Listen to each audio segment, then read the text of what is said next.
Hi friends, मैं अजय आप लोगों का आदिशक्ति एकेडमी पे स्वागत करता हूं। फ्रेंड्स, आज हम लोग ज्योग्राफी के अंतर्गत जो जलवायु विज्ञान है तो उसके बारे में पढ़ेंगे। जलवायु विज्ञान में हमारा फर्स्ट चैप्टर जो है वो वायुमंडल है, वायुमंडल संगठन एवं संरचना। तो सबसे पहले हम लोग जानते हैं वायुमंडल क्या करते हैं, वायुमंडल का प्रमुख कार्य क्या है, ये सारी चीजें देखते हैं। तो पृथ्वी के चारों ओर हजारों किलोमीटर तक की ऊंचाई तक फैले हुए गैसीय आवरण को वायुमंडल कहा जाता है। तो ये तो हमारी वायुमंडल की परिभाषा हो गई कि पृथ्वी के चारों ओर जो हजारों किलोमीटर ऊंचाई तक फैला हुआ भाग है वह वायुमंडल कहलाएगा। स्टलर के अनुसार जो है, स्ट्रॉहलर के अनुसार यद्यपि वायुमंडल का 97% भाग 29 किलोमीटर तक की ऊंचाई तक सीमित है और स्ट्रॉहलर के अनुसार जो है वायुमंडल का 97% भाग जो है वो 29 किलोमीटर की ऊंचाई तक पाया जाता है, परंतु इसकी अधिकतम ऊपरी सीमा जो है वो 10,000 किलोमीटर तक बताई जा सकती है। गर्मी को रोककर अब हम लोग देखते हैं वायुमंडल का कार्य क्या है। तो गर्मी को रोक कर रखने में वायुमंडल एक विशाल कांच की भांति कार्य करता है। यानी वायुमंडल का प्रमुख कार्य जो है वो गर्मी को रोकना है। ये गर्मी को रोकना कैसे वो भी देखते हैं हम लोग। यह कांच घर में लगे कांच की तरह लघु तरंगी विकिरण को पृथ्वी के धरातल तक आने देता है। यह कांच घर में लगे कांच की तरह जो है लघु तरंगी विकिरण को, यानी सूर्य के प्रकाश को, क्योंकि सूर्य का प्रकाश जो है वो लघु तरंगी होता है, लघु तरंग विकिरण, तो उसको तो पृथ्वी पर आने देता है, परंतु पृथ्वी से विकिरित होने वाली लंबी तरंगों को अवशोषित करके पृथ्वी पर एक निश्चित तापमान बनाए रखता है। वायुमंडल की अनुपस्थिति में यह संभव नहीं होता। नेक्स्ट है वायुमंडल में उपस्थित महत्वपूर्ण गैस। तो हम लोग देखते हैं वायुमंडल में कौन कौन सी महत्वपूर्ण गैसें हैं, उनका परसेंटेज क्या है। तो फर्स्ट है नाइट्रोजन। नाइट्रोजन जो है 78.0.8 है। ऑक्सीजन का भाग जो है वो 20.095 है। आर्गन का 0.93 है। कार्बन डाइऑक्साइड 0.036 है। नियॉन 0.002 है। हीलियम 0.0005 है। ओजोन 0.4 टाइम्स 06 है और हाइड्रोजन 0.54 टाइम्स 05 है। नेक्स्ट, अब हम लोग वायु में भार होता है एवं धरातल पर इसका जो दबाव पड़ता है उसे वायुदाब कहा जाता है। मतलब वायुदाब जो है, वायु में जो भार होता है एवं धरातल पर जो इसका दबाव पड़ता है उसके भार का, वही वायुदाब कहलाता है। समुद्र तल पर वायुदाब 1034 ग्राम प्रति वर्ग सेंटीमीटर होता है।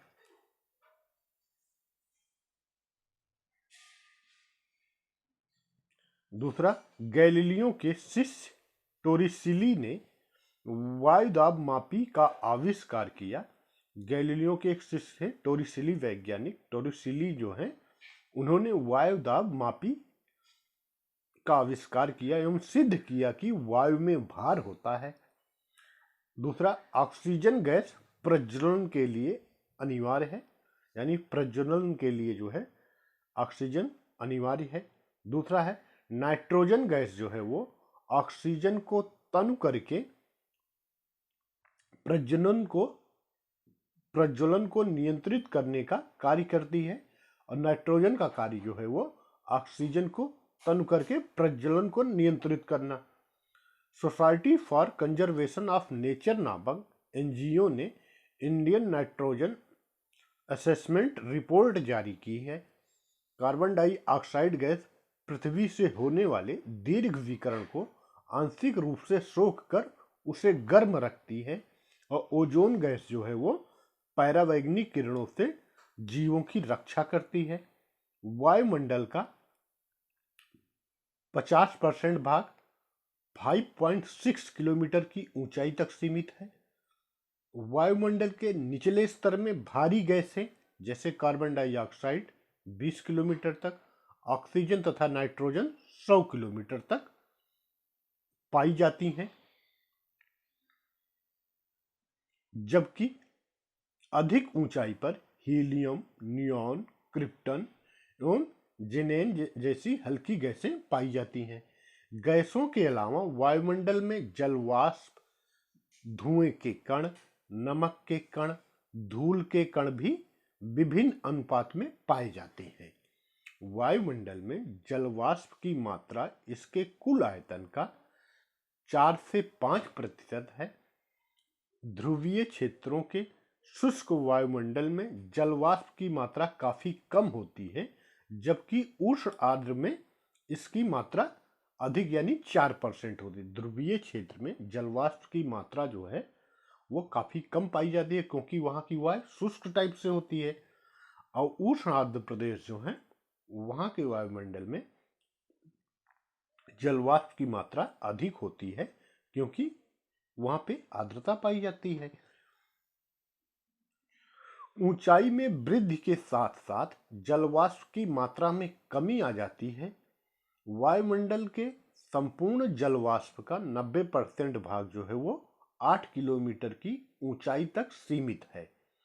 नेक्स्ट है, वायुमंडलीय जलवाष्प से ही विभिन्न प्रकार के तूफानों एवं तड़ित झंझाओं को शक्ति प्राप्त होती है।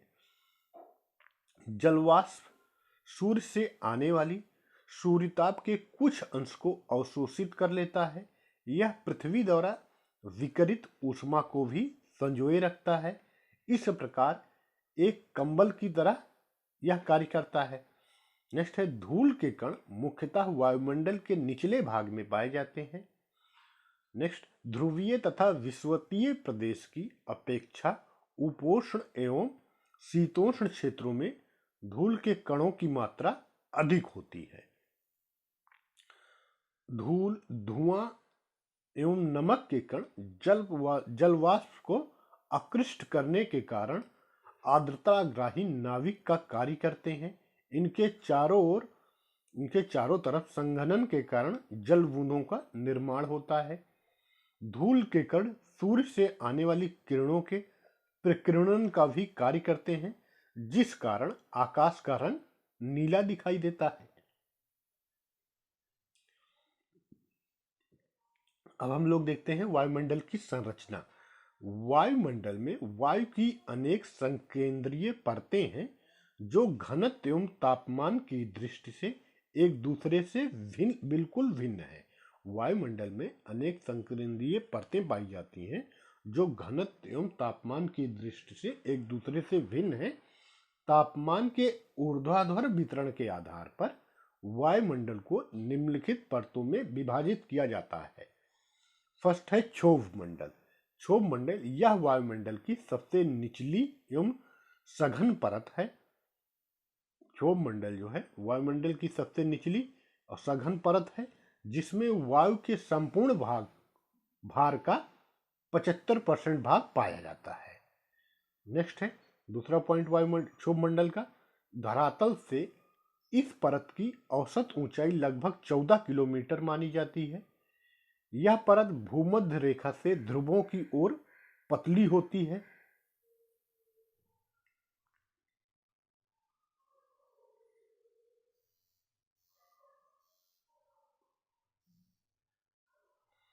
पतली होती जाती है। भूमध्य रेखा पर संवहन धारा के कारण इसकी ऊंचाई 18 किलोमीटर एवं ध्रुवों पर 8 से 10 किलोमीटर होती है। यानी क्षोभ मंडल की ऊंचाई जो है भूमध्य रेखा पर 18 किलोमीटर एवं ध्रुवों पर जो है वो 8 से 10 किलोमीटर तक होती है। जलवाष्प एवं धूल कणों के क्षोभ मंडल में ही संकेंद्रित होने के कारण बादलों का निर्माण होता है, और जलवाष्प एवं धूल कणों के क्षोभ मंडल में संकेंद्रित होने के कारण ही बादल बनते हैं, तूफान आता है एवं चक्रवात आदि की उत्पत्ति होती है। मौसम संबंधी घटनाएं जो होती हैं इसी मंडल में होती हैं। नेक्स्ट है हमारा क्षोभ मंडल को संवहन मंडल भी कहा जाता है, क्योंकि संवहन धाराएं इस मंडल के बाह्य सीमा तक ही सीमित होती हैं। नेक्स्ट, क्षोभ मंडल को संवहन मंडल भी कहा जाता है, और संवहन मंडल इसलिए कहा जाता है कि संवहन धाराएं जो हैं इस मंडल की बाह्य सीमा तक ही सीमित होती हैं। नेक्स्ट है, ग्रीष्म ऋतु में इस स्तर की ऊंचाई में वृद्धि एवं शीत ऋतु में कमी पाई जाती है। नेक्स्ट है, इस स्तर में ऊंचाई के साथ तापमान में कमी आती है, यानी क्षोभ मंडल में ऊंचाई के साथ जो है वो तापमान में कमी आती है। तापमान में यह गिरावट की दर 1 डिग्री सेल्सियस प्रति 165 मीटर या 3.6 डिग्री फ़ारेनहाइट प्रति 1000 फीट की है। इस सामान्य ह्रास दर को और इसे सामान्य ह्रास दर कहा जाता है। और यह जो गिरावट पाई जाती है, यानी क्षोभ मंडल में तापमान के साथ गिरावट पाई जाती है, और तापमान में यह गिरावट जो है 1 डिग्री सेल्सियस प्रति 165 मीटर है, और इस गिरावट को सामान्य ह्रास दर कहा जाता है। बादल, तूफान आदि के कारण यह मंडल वायुयान के उड़ने के लिए उपयुक्त नहीं होता है। क्षोभ मंडल की ऊपरी सीमा पर विषुवत रेखा पर तापमान -80 डिग्री सेल्सियस हो जाता है, यानी क्षोभ मंडल की जो ऊपरी सीमा है वहां पर विषुवत रेखा पर जो है तापमान जो है -80 डिग्री सेल्सियस हो जाता है, जबकि ध्रुवों के ऊपर यह 45 डिग्री सेल्सियस ही रहता है। क्षोभ मंडल तथा समताप मंडल के बीच स्थित संक्रमण स्तर को क्षोभ सीमा कहा जाता है, और क्षोभ मंडल और उसके ऊपर पाया जाता है समताप मंडल। इन दोनों के बीच जो संक्रमण क्षेत्र है उस स्तर को जो है क्षोभ सीमा यानी ट्रोपोपोज कहा जाता है। नेक्स्ट है हमारा समताप मंडल। समताप मंडल की विशेषता हम लोग देखते हैं। दूसरा, समताप मंडल क्षोभ सीमा के ऊपर समताप मंडल स्थित है, और इसकी ऊंचाई जो है धरातल से 50 किलोमीटर तक है। नेक्स्ट, इस मंडल में यानी समताप मंडल में समताप मंडल के निचले भाग में अर्थात 20 किलोमीटर की ऊंचाई तक जो है तापमान लगभग स्थिर रहता है। समताप मंडल के में 20 किलोमीटर की ऊंचाई तक जो है तापमान स्थिर रहता है, परंतु ऊपरी भाग में 50 किलोमीटर की ऊंचाई तक तापमान क्रमशः बढ़ता है। इसका कारण यह है कि यहाँ सूर्य की परावैंगनिक किरणों का अवशोषण करने वाली ओजोन गैस मौजूद होती है, और यह जो प्रकाश जो यह जो तापमान समताप मंडल में 20 किलोमीटर की ऊंचाई के बाद बढ़ता है, इसका प्रमुख कारण है कि यहाँ पर सूर्य की परावैंगनिक किरणों का अवशोषण करने वाली ओजोन गैस मौजूद होती है। नेक्स्ट, 20 किलोमीटर से 35 किलोमीटर की ऊंचाई तक ओजोन परत की सघनता अधिक है। 20 किलोमीटर से 35 किलोमीटर की ऊंचाई तक जो है वो ओजोन परत की सघनता अधिक पाई जाती है, अतः इसे ओजोन मंडल भी कहा जाता है। इसीलिए 20 से 35 किलोमीटर जो समताप मंडल की ऊंचाई है उसे ओजोन मंडल भी कहा जाता है। क्लोरोफ्लोरकार्बन, हैलोन जैसी हैलोजेनेट गैसों के कारण इस मंडल को काफी नुकसान हुआ है, यानी जो CFC गैसें हैं और हैलोन जैसी हैलोट्रोजन गैसें हैं, इन गैसों के कारण जो है वो ओजोन परत को काफी नुकसान हुआ है। समताप मंडल में बादलों का अभाव होता है। नेक्स्ट अदर पॉइंट जो है समताप मंडल के बारे में कि समताप मंडल में बादलों का अभाव पाया जाता है तथा धूल के कारण एवं जलवाष्प भी नाम मात्र के ही पाए जाते हैं। इस मंडल में वायु की गति जो है वो क्षैतिज होती है। समताप मंडल की ऊपरी सीमा 50 किलोमीटर की ऊंचाई पर तापमान बढ़कर 0 डिग्री सेल्सियस हो जाता है।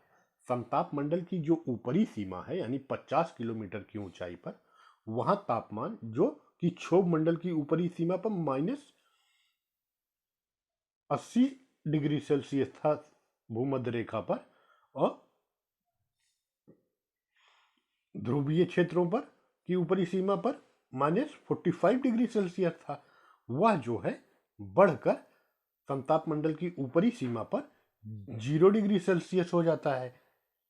ओजोन परत के अनुसार ओजोन परत के नुकसान के फलस्वरूप परावैंगनी किरणों के पृथ्वी के धरातल पर आने से पृथ्वी के तापमान में वृद्धि एवं कैंसर जैसी समस्याएं हो सकती हैं।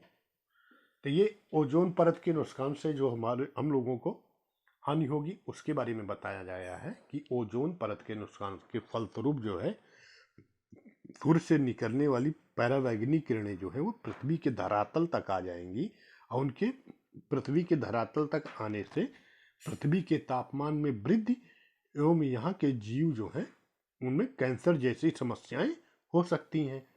समताप मंडल की ऊपरी सीमा पर समताप मंडल सीमा की संक्रमण पेटी है। समताप मंडल की ऊपरी सीमा पर समताप मंडल सीमा की संक्रमण पेटी है।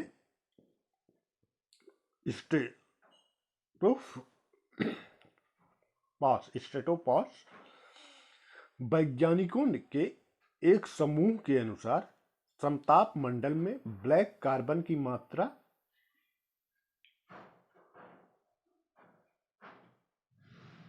बढ़ा हो। ब्लैक कार्बन की उल्लेखनीय मात्रा में उत्सर्जन हवाई जहाज द्वारा किया जाता हो और यह ओजोन परत का क्षरण करता हो। नेक्स्ट है ब्लैक कार्बन प्राकृतिक रूप से और मानवीय गतिविधियों जैसे जीवाश्म ईंधन, जैव ईंधन और बायोम के अपूर्ण दहन के परिणाम स्वरूप उत्पन्न होता है। यहाँ सूक्ष्म कणों के रूप वायुमंडल में प्रत्यक्ष रूप से उत्सर्जित होते हैं, जो सूर्य के प्रकाश को अवशोषित करता है और ग्लोबल वार्मिंग को बढ़ने में कार्बन डाइऑक्साइड की अपेक्षा अधिक शक्तिशाली माना जाता है। नेक्स्ट तीसरा है हमारा मध्यमंडल। मध्यमंडल यह समताप मंडल के ऊपर स्थित है एवं 50 किलोमीटर से 80 किलोमीटर की ऊंचाई के बीच फैला हुआ है। मध्यमंडल जो है समताप मंडल के ऊपर पाया जाता है और यह 50 किलोमीटर से 80 किलोमीटर तक ऊंचाई तक फैला हुआ है। इस मंडल में ऊंचाई के साथ तापमान में ह्रास होता है एवं 80 किलोमीटर की ऊंचाई पर तापमान जो है वो 100 डिग्री सेल्सियस हो जाता है। इस मंडल की ऊपरी सीमा को मध्य सीमा कहा जाता है।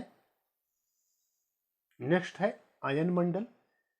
इसे ताप मंडल भी कहा जाता है। आयन मंडल को थर्मोस्फीयर भी कहा जाता है। इस मंडल का फैलाव जो है वो 80 किलोमीटर से लेकर 400 किलोमीटर की ऊंचाई तक है। इस मंडल में तापमान तेजी से बढ़ता है एवं इसकी ऊपरी सीमा पर यह बढ़कर 1000 डिग्री सेल्सियस हो जाता है। यानी आयन मंडल में की ऊपरी सीमा पर 1000 डिग्री सेल्सियस तक का तापमान पाया जाता है। पृथ्वी से प्रेषित रेडियो तरंगे इसी मंडल में परिवर्तित होकर पुनः पृथ्वी पर वापस लौट आती हैं। यानी सब आयन मंडल से ही पृथ्वी से प्रेषित रेडियो तरंगे जो हैं पुनः परिवर्तित होकर पृथ्वी पर वापस लौट आती हैं। सॉरी। इस मंडल की हवा विद्युत आवेशित होती है। यानी जो आयन मंडल में हवा या वायुमंडल पाया जाता है वह विद्युत आवेशित होती है। अतः इस मंडल में वायु के कण विद्युत विसर्जन के कारण चमकने लगते हैं। यह प्रकाश मुख्य रूप से पृथ्वी के चुंबकीय ध्रुवों पर ही पाया जाता है तथा पृथ्वी के चुंबकीय उपद्रवों से इसका घनिष्ठ संबंध है। ध्रुवीय प्रकाश पर सूर्य के धब्बों के परिवर्तन का काफी प्रभाव पड़ता है, अतः सूर्य के विद्युत विसर्जन से भी यह प्रकाश संबंधित है। उत्तरी गोलार्ध में इस प्रकाश को उत्तरी ध्रुवीय प्रकाश एवं दक्षिणी गोलार्ध में इसे दक्षिणी ध्रुवीय प्रकाश कहा जाता है। इस मंडल को पुनः यानी आयन मंडल को पुनः डी, ई, एफ तथा जी परतों में विभाजित किया गया है। आयन मंडल का सबसे 4 भागों में विभाजित किया गया है। फर्स्ट डी, दूसरा ई, तीसरा एफ, चौथा जी। नेक्स्ट है 5वां हमारा बाह्यमंडल। यह वायुमंडल की सबसे ऊपरी परत है। इस परत की वायु काफी विरल होती है एवं धीरे धीरे बाह्य अंतरिक्ष में विलीन हो जाती है। नेक्स्ट, इसकी वायु सीमा पर तापमान लगभग 5568 डिग्री सेल्सियस तक होता है, परंतु इस गर्मी का अनुभव नहीं किया जा सकता है। रासायनिक संगठन की दृष्टि से वायुमंडल को 2 भागों में विभाजित किया जा सकता है। नेक्स्ट, अभी हम लोग तापमान के आधार पर देख रहे थे। नेक्स्ट जो है रासायनिक संगठन के आधार पर तो वायुमंडल को 2 भागों में विभाजित किया जाता है। पहला है सममंडल।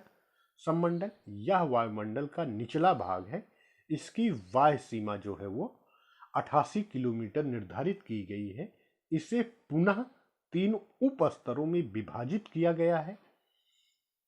एक क्षोभ मंडल, समताप मंडल और मध्य मंडल।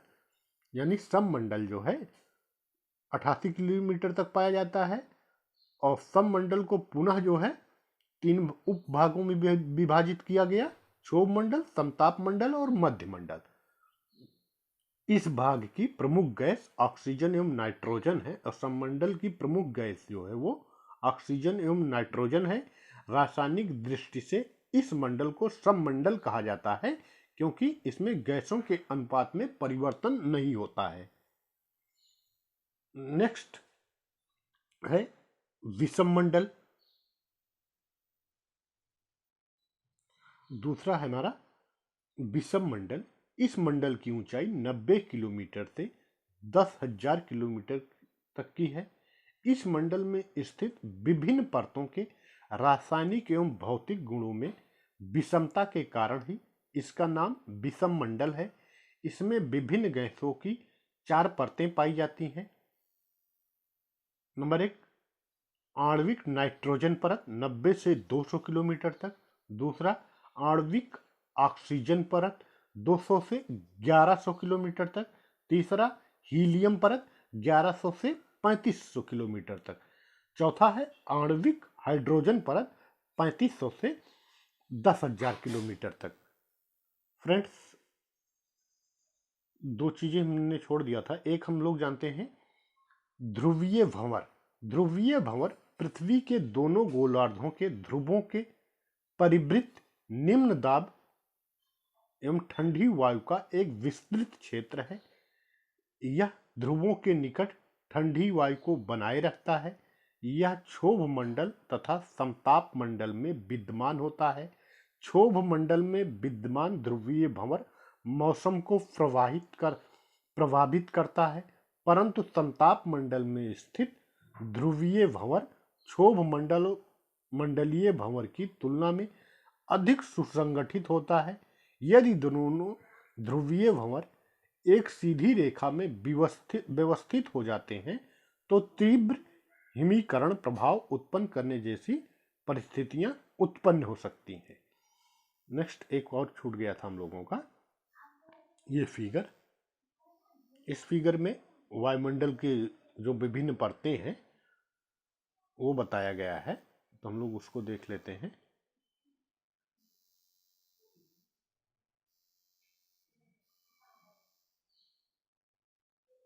वायुमंडल की संरचना, तो सबसे निचली परत जो है वो हमारी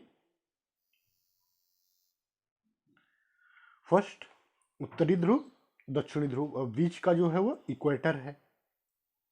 सतह का औसत तापमान जो है इक्वेटर पर 15 डिग्री सेल्सियस है, मतलब पृथ्वी के संपर्क में जो अगर देखा जाए तो 15 डिग्री का तापमान पाया जाता है।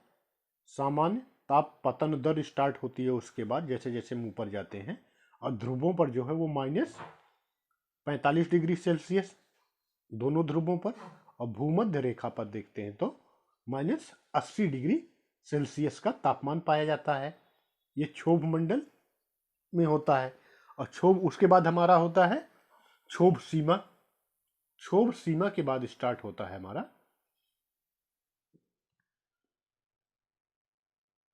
और क्षोभ मंडल की जो है ऊपरी सीमा, ध्रुवों पर ऊंचाई जो है 8 से 10 किलोमीटर, और इक्वेटर पर लगभग 18 किलोमीटर की।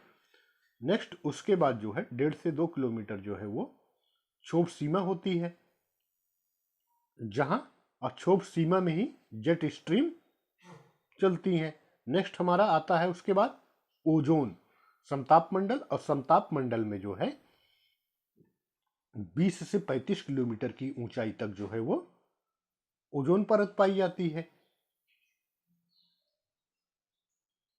और समताप मंडल के ऊपरी हिस्से का तापमान जो है वो 0 डिग्री सेल्सियस होता है। नेक्स्ट उसके बाद जो है समताप सीमा 5 किलोमीटर तक। नेक्स्ट उसके बाद हमारा मध्य मंडल, यानी समताप सीमा यानी मध्य मंडल और समताप सीमा मंडल का जो संक्रमण क्षेत्र होता है वह समताप सीमा कहलाया। नेक्स्ट उसके बाद जो है 85 किलोमीटर तक की ऊंचाई तक 100 डिग्री सेल्सियस का तापमान पाया जाता है। नेक्स्ट उसके बाद जो है स्टार्ट होता है मध्य सीमा। मध्य सीमा आयन मंडल और मध्य सीमा का संक्रमण क्षेत्र होता है। नेक्स्ट उसके बाद हमारा स्टार्ट होता है आयन मंडल। आयन मंडल के बाद बाह्य मंडल। तो फ्रेंड्स ये सारी चीजें हमारा इस चैप्टर के अंतर्गत वायुमंडल की सीमा, वायुमंडल की संरचना एवं संगठन के अंतर्गत थी। तो फ्रेंड्स अगर वीडियो आप लोगों को अच्छा लगा हो तो please like, subscribe and share. Okay, thank you so much.